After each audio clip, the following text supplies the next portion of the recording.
$1.92 ആണ് ടിം ഹോട്ടൻസിൽ ഒരു മീഡിയം കോഫിയുടെ വില.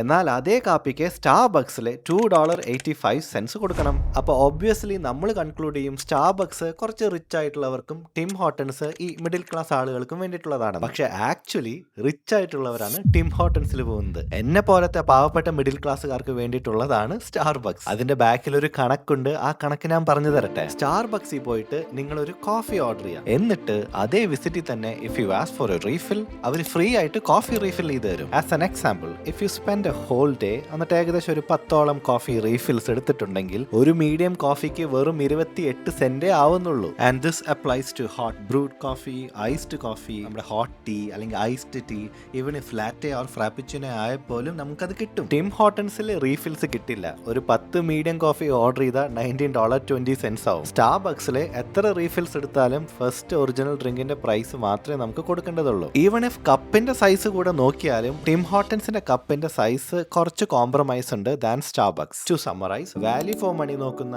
ക്വാളിറ്റി ആൻഡ് ക്വാണ്ടിറ്റിയുടെ കൺസിസ്റ്റൻസി നോക്കുന്ന ഒരു കോഫി ഡ്രിങ്കർ ആണെന്നുണ്ടെങ്കിൽ സ്റ്റാർബക്സ് ഇസ് ഐഡിയൽ. പക്ഷെ എന്നാലും മലയാളികൾക്ക് ടിം ഹോട്ടൻസിനോട് ഒരു പ്രത്യേക സ്നേഹമാണ്. നിങ്ങളുടെ പ്രിഫറൻസ് ഏതാണെന്ന് കമന്റിലൊന്ന് രേഖപ്പെടുത്തണേ.